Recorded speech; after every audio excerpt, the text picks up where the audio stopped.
यहाँ रब की मेहर बसे, यहाँ नीर बहे मस्तानड़े, यहाँ पावन पवन बहे। वाहिगुरु जी का खालसा, वाहिगुरु जी का खालसा, वाहिगुरु जी की फतेह।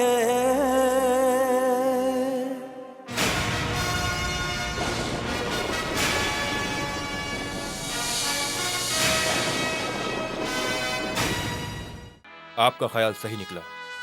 शायद लाहौर के मुसलमान निजामुद्दीन के साथ नहीं हैं, लेकिन किसी फैसले पर पहुंचने से पहले मैं चाहता हूं कि आप खुद लाहौर जाकर हालात का जायजा लें। वाहिगुरु की मेहर की तो जैसे बारिश हो रही है। इस लाहौर फतेह के जश्न के साथ एक और खुशी की खबर है। दातार तेरे वारिस को जन्म देने जा रही है। बेबे जी, रंजीत सिंह ने मुझे वचन दिया हुआ है कि राजगद्दी पर बड़ी रानी का बेटा ही बैठेगा। नहीं माँ, कायदा ये नहीं। कायदे के हिसाब से राजगद्दी बड़े बेटे को ही मिलनी चाहिए और रंजीत सिंह के बड़े बेटे को दातार जन्म देगी। अगर मैं भी कभी भटकता हूँ, डोलता हूँ, तो रियाया को पूरा हक है मुझे चेताने का, और आप बुजुर्गों का फर्ज है मुझे याद दिलाना। खालसा सरकार सबसे ऊपर है, मुझसे भी।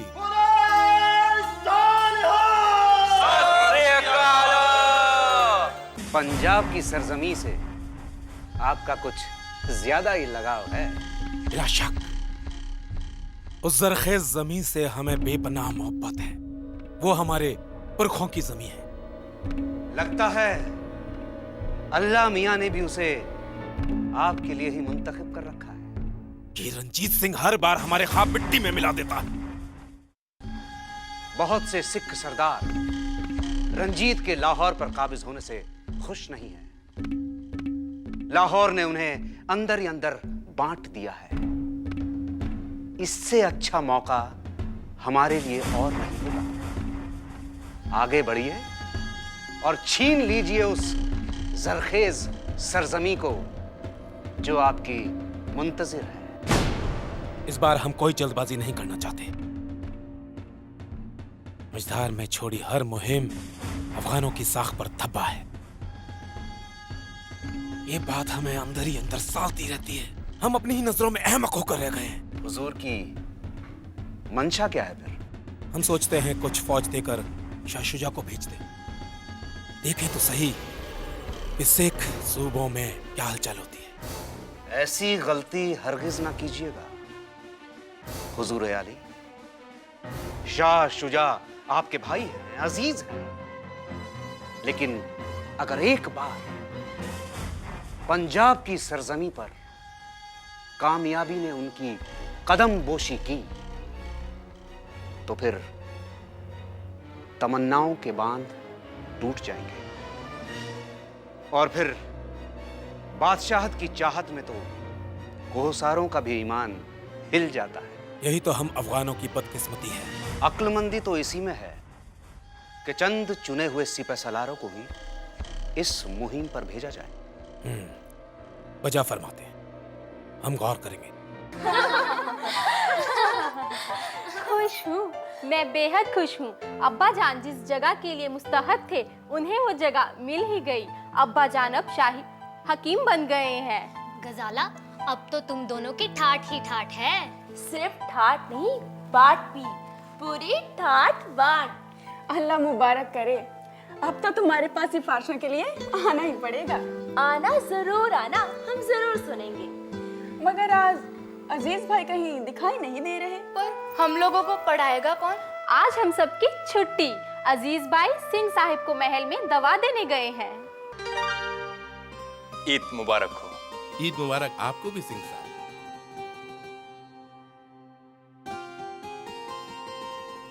तशरीफ रखें। शुक्रिया। मैं हकीम जनाब मोहिउद्दीन का बेटा अजीजुद्दीन। अब्बू ने आपके लिए दवा भेजी है। शुक्रिया। अब कैसे मिजाज हैं सिंह साहब? हाकिम की तबीयत तो रियाया की खुशी पर टिकी होती है फकीर अजीजुद्दीन साहब। और सुनाइए हमारी रियाया की। क्या जानना चाहते हैं आप? सच सच? जो भी हो, जैसा भी। रियाया बेहतर है पहले से। तो समझें कि रंजीत भी बेहतर है। वाह, लेकिन हुजूर, हाकिम का हाथ हमेशा आवाम की नब्ज पर रहना चाहिए, जैसे हकीम का हाथ मरीज की नब्ज पर। बहुत खूब।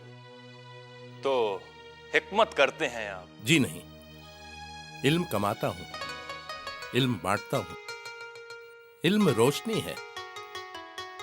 मेरी छोटी बहन गजाला और उसकी कुछ सहेलियां, बस उन्हीं को पढ़ा लेता हूं। कुछ फारसी, कुछ अरबी, कुछ उर्दू और पंजाबी तो हमारी मादरी जबान है। वाह, लड़कियों को पढ़ाना तो बहुत ही अच्छी बात है, लेकिन इल्म की जरूरत तो मुझे भी है। हमारे साथ इल्म क्यों नहीं बांटते? शामिल हो जाइए राज्य के कामों में। जी, मैं? आप लोग पुश्तों से यहां रह रहे हैं। जनता की नब्ज पढ़ने का हुनर है आप में। लेकिन सिंह साहब, सियासत सियासत कोई बुरी चीज नहीं, और फिर आपको मुल्क की खिदमत करने का मौका मिलेगा। ज़ह नसीब, अगर ये बंदा किसी काम आ सके तो। अगले हफ्ते खुला दरबार है, मैं चाहता हूं कि उसमें शिरकत करें आप। इंशाअल्लाह, जैसे खालसा जी की मर्जी। सिंह साहब, अब मुझे इजाजत दीजिए। सत श्री अकाल। सत श्री अकाल।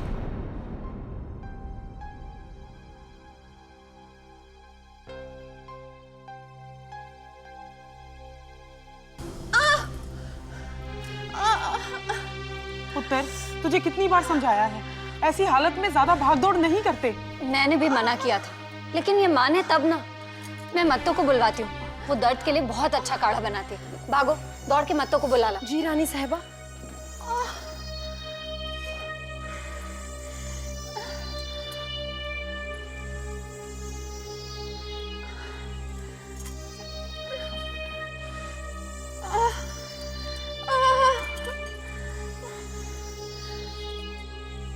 पैन जी, दतार बीबी के पेट में बड़ा दर्द हो रहा है। क्या? बड़ी रानी ने फरमाया है कि आपको दर्द का काढ़ा बनाना होता है। हाँ, आता तो है। तू जा, मैं अभी बना कर लाती हूँ, खा पी कर। जल्दी आना, मैं उनको तड़पता हुआ नहीं देख सकती। मैंने कहा ना, तू जा।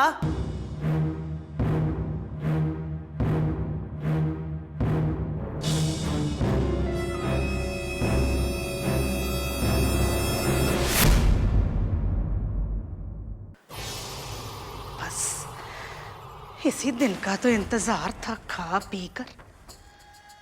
वाह मेरे रब्बा, तूने तो मुझे नमक का हक अदा करने का मौका दे दिया। खा पी कर ऐसा काढ़ा बनाऊंगी कि दातार के पेट के दर्द के साथ साथ उसका राजमाता बनने का सपना भी खत्म हो जाएगा। खा पी कर।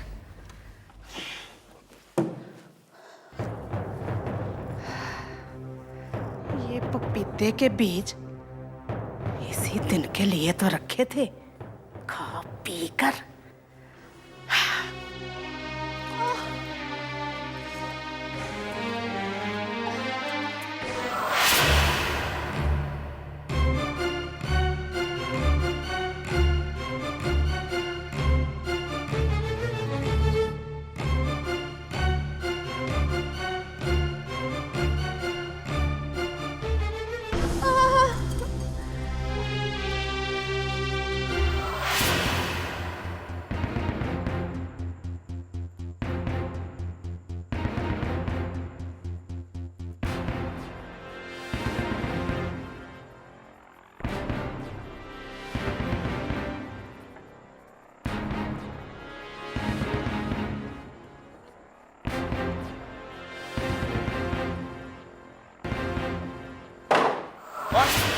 कौन है वहां?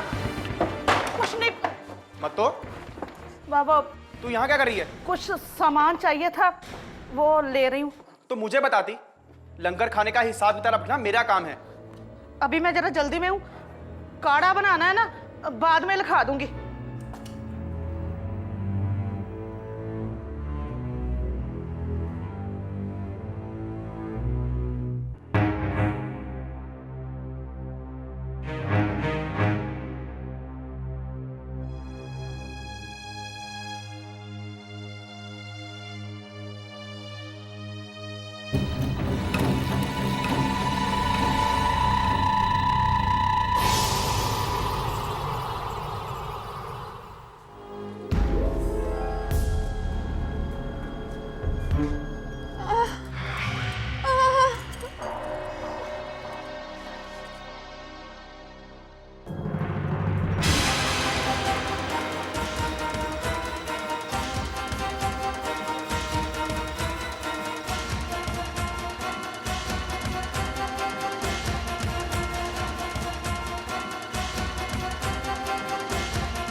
जी, मैं खाने के लिए आ रहा था। मैंने तुम्हारा खाना ढक कर रख दिया है। दतार बीबी के पेट में बहुत दर्द है, मैं उन्हें देखने के लिए जा रही हूँ। ओहो, इसीलिए मत्तो बहुत जल्दी में थी। काढ़ा बनाने के लिए सौंठ मुनक्का वगैरह ले गई है। क्या? सौंठ मुनक्का? जी हाँ। ठीक है।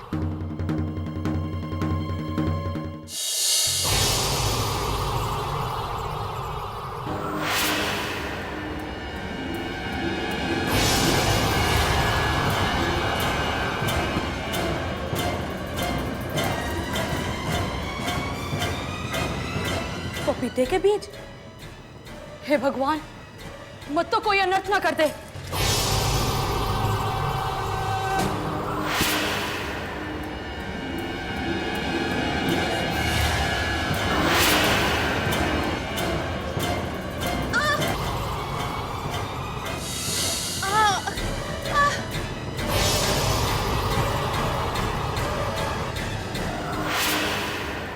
कितनी देर लगा दी तूने? चिंता मत कीजिए, सब ठीक हो जाएगा, खा पी कर।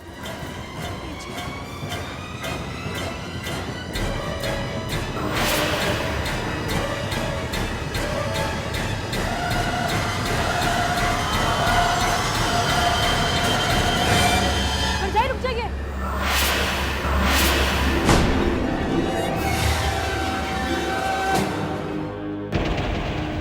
मुझे अभी गंगाराम ने बताया कि मत्तो काढ़ा बनाने के लिए मुनक्का लेके आई है।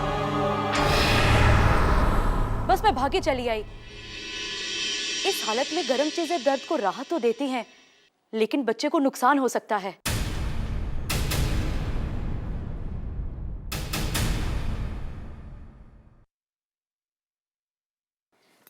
मैं मां बन चुकी हूं, मैं सब जानती हूं। भागो, ले इसको बाहर फेंक दे। इस दर्द का इलाज मैं अभी करती हूँ।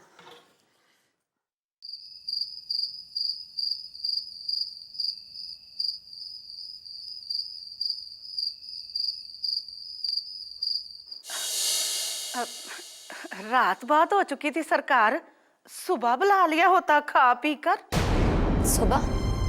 आज की रात की सुबह तू यहाँ नहीं देख पाएगी मत्तो। ये आप क्या कह रही हैं जी, खा पी कर? तू दातार के साथ क्या करने जा रही थी? जी में तो आता है कि तेरी छाती में कृपाण उतार दूं। तू दातार के बच्चे की जान लेने जा रही थी। ये आप क्या कह रही हैं जी? मैं सब जानती हूँ मत्तो कि तुम कौन कौन से मसाले लेने गई थी। वो बात अलग है कि उस वक्त मैंने तुम्हारा नाम नहीं लिया, इसलिए कि उस समय दातार की सेहत पे बहुत बुरा असर पड़ता। साथ साथ तूने मुझ पर, बटाले पर और सबके चेहरों पर कालिख मल दी। दुनिया क्या कहती? यही ना कि मेहताब ऐसा चाहती? नहीं मत्तो, मैं उस कौम की बेटी हूं जहां बच्चों ने अपनी जानें दी। लोगों ने किसी बच्चे की हत्या नहीं की। और तू चली जा यहां से। अगर तू मेरे सामने और रही तो ना जाने मैं क्या कर बैठूंगी। मैं तो आपके लिए सोच रही थी बीबी कि दातार बीबी के मां बनते ही कहीं आपकी इज्जत आपका रुतबा घटना चाहे, मुझे मारना है तो मार डालो बीबी। रुतबा घटाना या बढ़ाना तो वाहे गुरु के हाथ है। तू अपनी बकवास बंद कर और चली जा मत। तू एक औरत होके तू ये बात सोच भी कैसे सकती? मुझे माफ कर दीजिए सरकार, मुझसे बहुत बड़ी गलती हो गई। आपके सिवा इस दुनिया में मेरा और है ही कौन। मैं तो यहाँ से अब मौत के घर ही जाऊंगी सरकार। मैं तुम्हारी एक बात भी नहीं सुनूंगी। चली जा यहाँ से। मैं तुम्हारी शक्ल भी नहीं देखना चाहती। भरजाई, मेरी एक विनती है।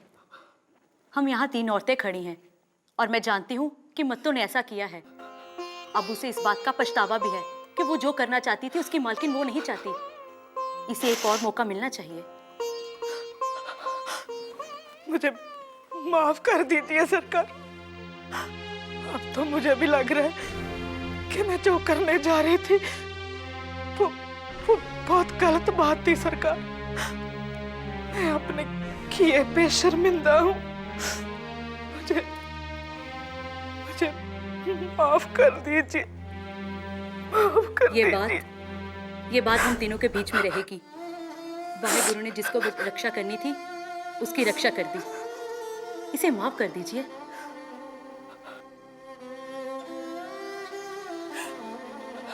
ठीक है मत्तो, तू जा। लेकिन आइंदा अगर ऐसी कोई भी गलती हुई ना तो तेरे लिए एक ही सजा होगी, तेरी मौत।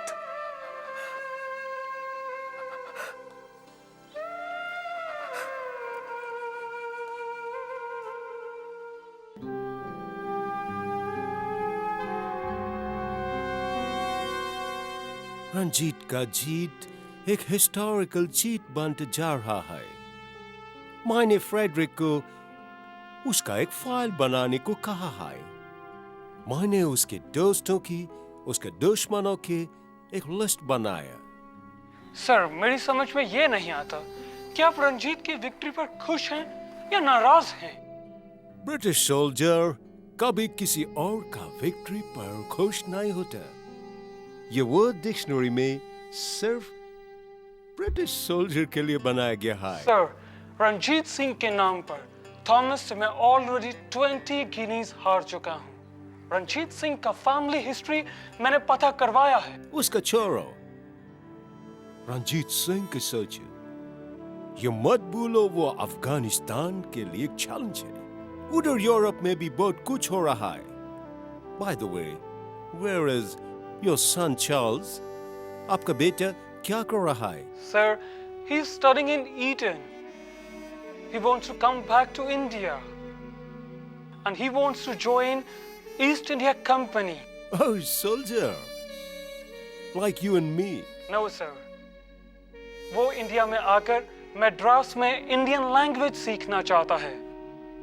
He wants to be an administrator. Very good. फिर तो उसका सामना एक दिन रंजीत सिंह से जरूर होगा। Sure, sir. Sir, I think you must send Ranjit Singh greetings. तुम ऐसे सोचते हो? Yes, sir. अब रस्में छोड़िए और कस्में खाइए कि हम सब एक हैं, वरना रंजीत सिंह हमें मार डालेगा। नवाब कसूर ने बिल्कुल ठीक कहा है। कहीं हमारा भी चेत सिंह मोहर सिंह वाला हाल ना हो जाए। रंजीत सिंह टीले से पहाड़ होता जा रहा है। अगर उसे बारूद से ना उड़ाया गया तो हमारा नामो निशान मिट जाएगा। मुझे इस बात की पक्की खबर लगी है। अंग्रेज भी रंजीत सिंह के हाथ मिलाने की ताक में है। फिर तो कुछ ऐसे जोरदार काम को अंजाम दिया जाए जिससे कि अंग्रेजों का दोस्ती से बढ़ता हुआ हाथ हमारी तरफ आ जाए। हमें रंजीत के हौसलों को कुचलना होगा। तो फिर ये तय हुआ कि हम सब एक हैं। फिलहाल कामयाबी के बाद हम 4 के 4 रहेंगे। मंजूर? मंजूर।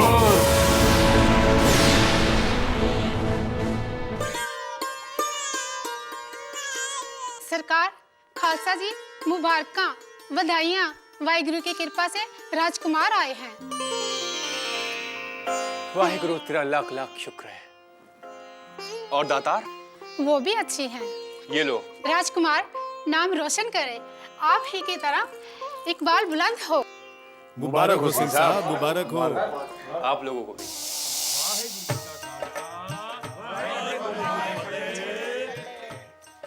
गुरु प्यारी साध संगत जी, गुरु महाराज का हुक्मनामा ख अक्षर से निकला है।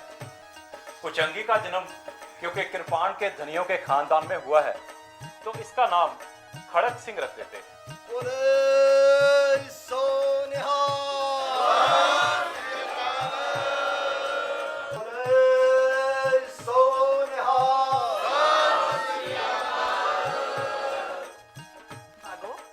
तू लंगर खाने में जा और गंगाराम को बोल कि डायमंड करा प्रसाद का इंतजाम करे।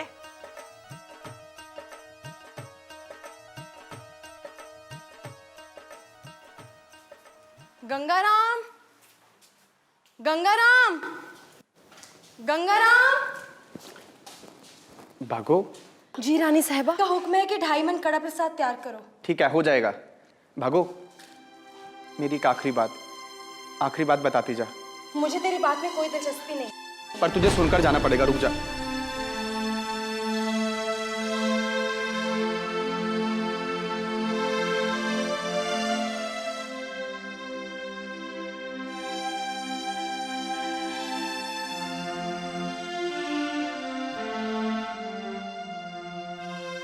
गंगाराम, ये क्या था? क्या क्या था बहन जी? ये जो मैंने अभी देखा, मैं तो तुम्हें बहुत शरीफ समझती थी, और तू क्या निकला? तूने तो मेरा भरोसा ही तोड़ दिया। नहीं बहन जी, भगवान के लिए मुझे ऐसा मत सोचिए। मैं ऐसा बिल्कुल भी नहीं हूँ। आपके मन में शक बैठ गया है। मुझे आपको सब सच बताना पड़ेगा। तो कोई सच भी है? जी है। मैं भागो से प्रेम करता हूँ। उसी की खातिर यहाँ आया हूँ, और मैं उससे शादी भी करना चाहता हूँ बहन जी। क्या? जी हाँ, यही सच है। भागो भी मुझे चाहती है। तो फिर उलझन क्या है? उलझन ये है कि वो अपने आप को छोटी जात की समझती है, और मैं पंडित का बेटा हूँ, इसीलिए मुझे ठुकराती है। अब आप ही बताइए बहन जी, इसमें मैं क्या करूँ? ये तो सच में एक मसला है, इसके बारे में सोचना पड़ेगा। पक्की खबर है, राजकुमार के जन्म की खुशी में लाहौर में जश्न का माहौल होगा। रंजीत सिंह भी उसमें खोया होगा। इससे बेहतर मौका और क्या होगा? बिल्कुल ठीक। हमें जल्द से जल्द लाहौर पर हमला बोल देना चाहिए। रामगढ़ियों को खबर भेज देते हैं कि वो सीधे फौज लेकर वहीं पहुंचे। पर सुना है कि जस्सा सिंह जी की तबीयत ठीक नहीं है। उन्हें पैगाम भेज देते हैं। ऐसा मौका बार बार हाथ नहीं लगता। जोध सिंह रामगढ़िया को ये कह देते हैं कि वो सीधे फौज के साथ भसीन पहुंचे।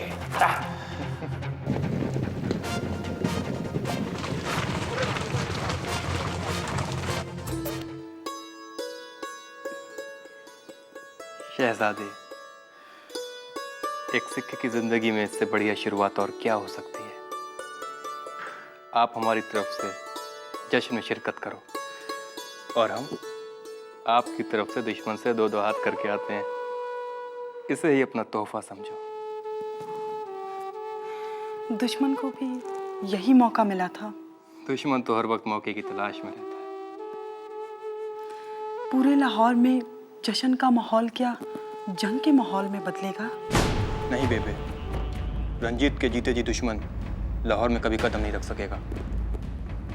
यहाँ से दूर हम दुश्मन को ऐसी जगह मारेंगे जहाँ उसे पानी भी नसीब नहीं होगा। संभालिए इसे।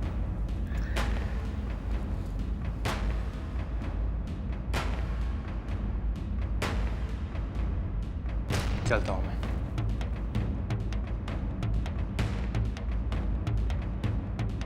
वाहिगुरु सच्चे पातशाह मेहर करी। खालसा जी, हमें दुश्मन को रास्ते में ही रोकना होगा। लाहौर की आवाम को हमें महफूज रखना है। बोले सो निहाल।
भलाई इसी में है कि तो हथियार डाल दे और लाहौर हमारे हवाले कर दे और गुजरांवाला वापस चला जा। फुप्पड़ जी, एक दिन आपने जमजम हासिल करने का ख्वाब देखा था और शर्त हार गए थे, याद कीजिए।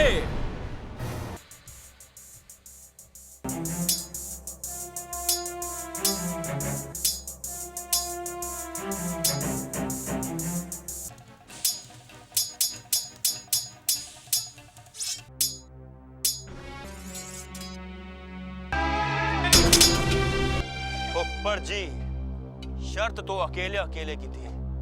खैर कोई बात नहीं, आ जाओ।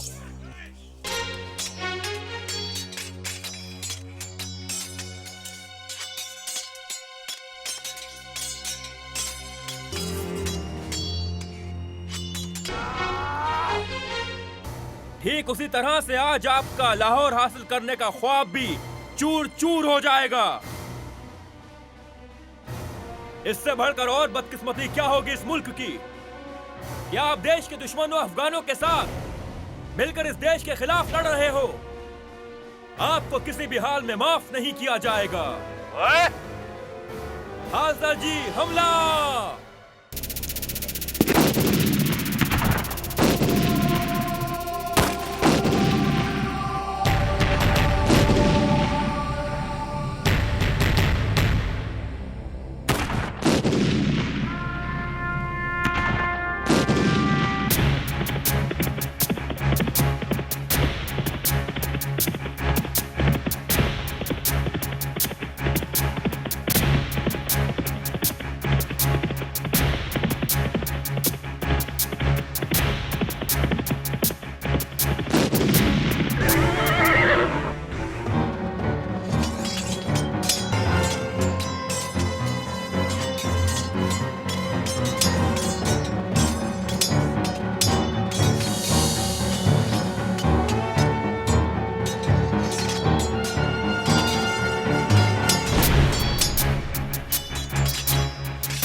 हकीम साहब, इसको देखिए।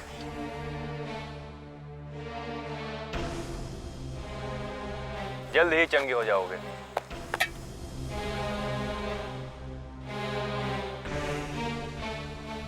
मामा जी, ये मोहकम चंद जी तो बड़े जवान मर्द निकले। ये वही है ना जिन्हें आपने अकालगढ़ में लिखा पढ़ी के लिए लगाया था। इन्होंने तो दुश्मनों का बही खाता ही ठीक कर दिया। मुझे फख्र होता है कि हमारे साथ ऐसे वतन परस्त बंदे हैं। सरकार, हूं तो मैं एक सिपाही, लेकिन जिस काम के लिए भी आप हुक्म करेंगे उसे अपनी जान पर खेलकर भी पूरा करूंगा। आपको कहने की जरूरत नहीं है, आपने तो साबित किया है। खालसा जी, क्या खबर? दुश्मन खामोश है, उसने कोई भी नया मोर्चा नहीं खोला। अब हमारे लिए क्या होगा? हम यहीं रुकेंगे और उनका इंतजार करेंगे। हम उनके लाहौर की तरफ बढ़ते कदमों को रोकेंगे। इंशाअल्लाह ऐसा ही होगा।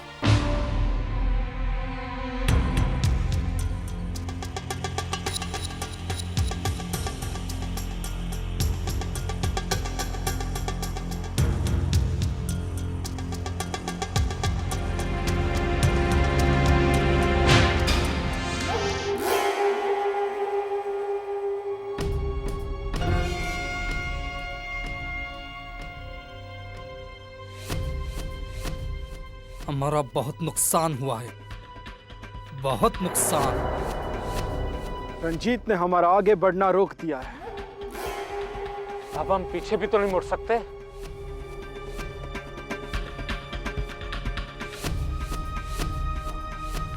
होशियारी इसी में है कि हम यहीं डटे रहे और उसके अगले कदम का इंतजार करें। तो अगला कदम अगर उठेगा तो हमारी धरती पर होगा, इसका ध्यान रहे। ठीक है भाई जोत सिंह, तेल देखो तेल की धार देखो, हमें यही डटे रहना है। अगर हम पीछे हटे तो मारे जाएंगे। आप ठीक कह रहे हैं, हमारे पास और कोई रास्ता भी तो नहीं है।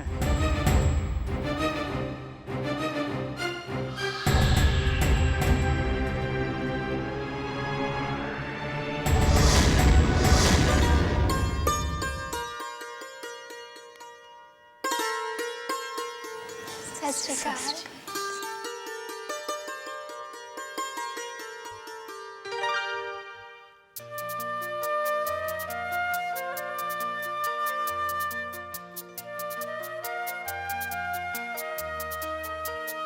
राजकुमार खड़ग सिंह, क्या आप जानते हैं आपके पिता के हाथ में पहली बार खड़ग मैंने दी थी। माँ, इस वक्त तो आपको लड़ाई के मैदान में होना चाहिए। हाँ मैं लड़ाई के मैदान में ही हूँ। पर आप तो यहाँ इस महल में हैं और लड़ाई। पुत्र, रंजीत ने मुझे लाहौर शहर की जिम्मेदारी सौंपी है।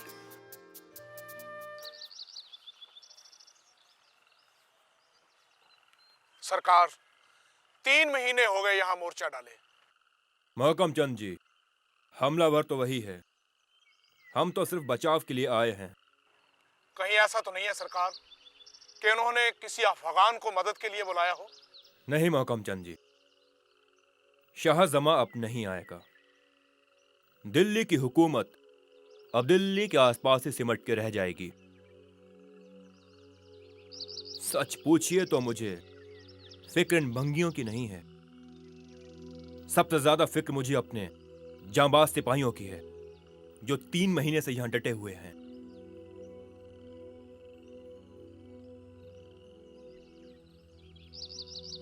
तीन महीने हो गए हैं, इस पार या उस पार कुछ भी तो नहीं हो रहा। जब पिंड से चला था तो घर वाली से कह के आया था कि तनख्वाह के पैसे भिजवा दूंगा, लेकिन जहां तो तीसरा महीना भी निकलता दिखाई दे रहा है और तनख्वाह की कोई शक्ल सूरत दिखाई नहीं दे रही। इस तरह कब तक चलेगा? ओ भाई, बिना रोए तो माँ भी बच्चे को दूध नहीं देती। मुझे तो लगता है आज हम सब मिलकर अपने सरदार से बात कर लें। क्या बात करना चाहते हो? मुकम चंद जी, 3 महीने से इसी जगह पड़े हैं, कुछ नहीं हो रहा। जब लड़ाई नहीं होती तो हमें अपना घर याद आता है, बीवी बच्चे याद आते हैं और उन्हें भेजने के लिए अपनी तनख्वाह याद आती है। सिपाही हो, जंग के मैदान में हो, तुम्हें शर्म आनी चाहिए। यहाँ तुम्हें अपना घर और बीवी बच्चे याद आ रहे हैं? आपके होंगे तो आपको भी याद आते होंगे। हाँ, लेकिन मुझे सिर्फ दुश्मन की गर्दन और अपने हाथ में तलवार नजर आती है और कुछ भी नहीं। और बीवी बच्चों की भूख? ऐसा है तो आपको फौज में नहीं आना चाहिए था। दुनिया में और भी बहुत से रोजगार हैं, मगर ये सिर्फ रोजगार नहीं, वतन परस्ती है, कौम और पंथ की सेवा है ये। आज तक वही तो किया है जी। हमें लड़कर मरने दो, ऐसी जज्बाती मौत मत दो जी, मत दो।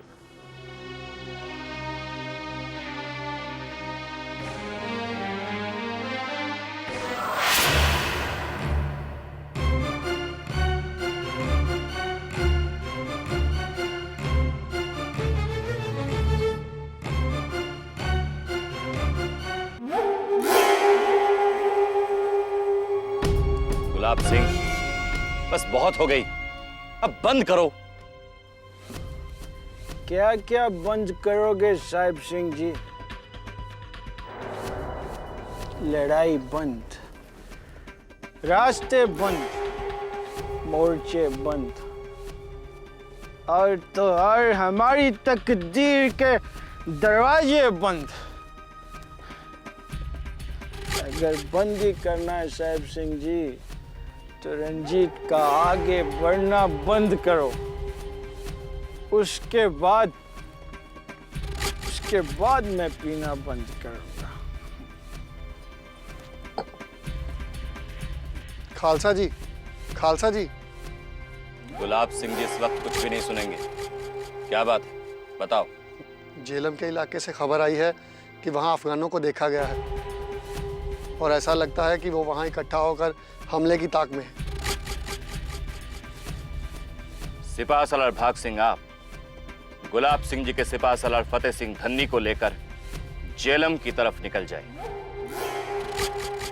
वक्त बहुत ही बुरा है, वहां से सारे हालात का पता करके आइए। कहीं लाहौर के चक्कर में मेरा गुजरात मेरे हाथ से ना निकल जाए। ठीक है सरदार जी, हम अभी निकल जाते हैं। और सुनो, इतनी होशियारी से जाना कि रंजीत सिंह को इस बात की कानो कान खबर तक ना हो। समझ गए? समझ गए। जाओ। आइए मोहकम चंद जी, बैठिए। सिंह साहब, मैं जो बात आपसे करने जा रहा हूं उस पर आपको गुस्सा आ सकता है। कोई जरूरी नहीं है, आप अपनी बात कहिए। सरकार 3 महीने हो गए हमें यहाँ दुश्मन का रास्ता रोके हुए चुपचाप यहाँ पड़े हैं। सिंह साहब, अपनी फौज में कुछ बदअमनी सी फैल रही है। हम जानते हैं कि जब फौज मैदान जंग में बेकार पड़ी हो तो उसे छावनी में जाना चाहिए, लेकिन आप किस बदअमनी की बात कर रहे हैं? खर्च बहुत बड़ा है सरकार, पैसों की जरूरत है, और कुछ सिपाही तो तनख्वाह की भी शिकायत कर रहे हैं। ये उनकी शिकायत नहीं, उनका हक है। मेरी दल सिंह जी से बात हुई थी, वो कुछ लोगों को लेकर आ रहे हैं सरकार। वे लोग आ गए सरकार। आइए सरकार, मैं लाला छुग्गीमल आपसे कुछ अर्ज करने आया हूँ। कहिए। सरकार, दल सिंह जी ने सरकार के तंग हाथों को जिक्र किया तो बहुत तकलीफ पहुंची सरकार। क्यों आपकी छत छांव बैठे क्या कर रहे हैं? सरकार, सदियों से हमारे पुरखे ब्याज का धंधा कर रहे हैं। सरकार, हमसे तो मुगलों ने भी अफगानों ने भी मदद लिए और हमने उनकी मदद की है। तो सरकार, आपको कितनी मदद चाहिएगा हम आपको देंगे सरकार, और वो भी कम ब्याज पर। आप हमारी मदद के लिए आए, बहुत बहुत शुक्रिया। हम आपको अपना जवाब जल्द भिजवा देंगे।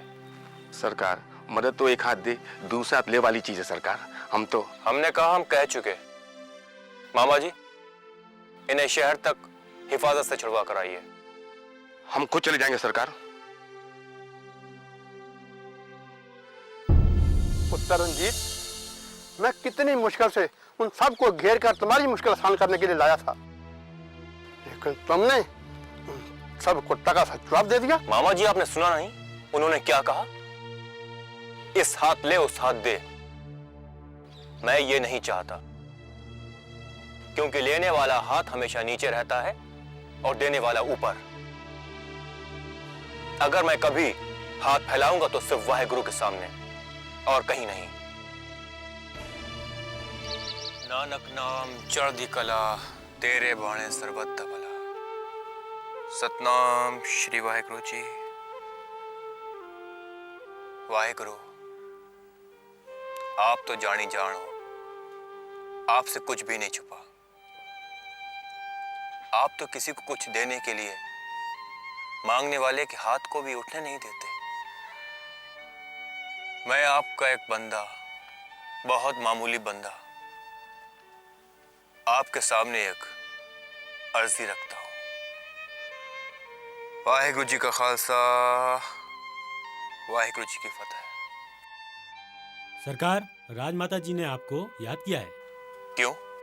ये तो मुझे नहीं बताया आपको लाहौर बुलाया है। ठीक है।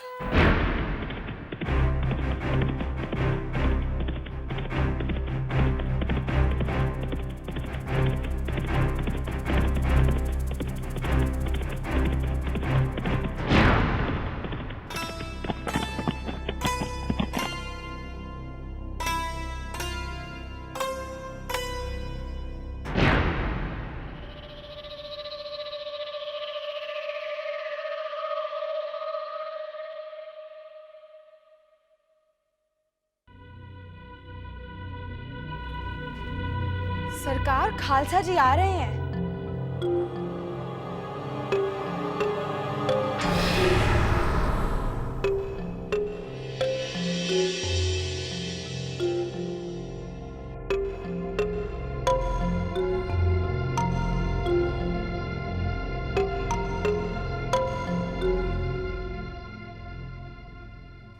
बेबे जी,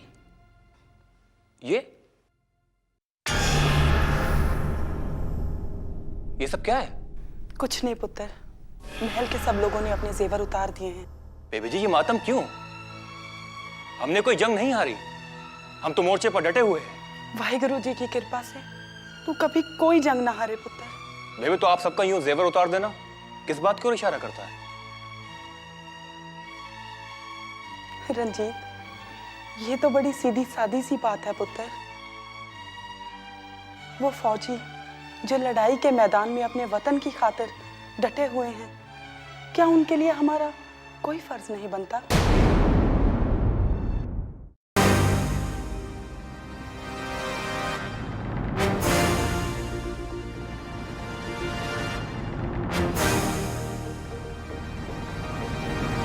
ये वो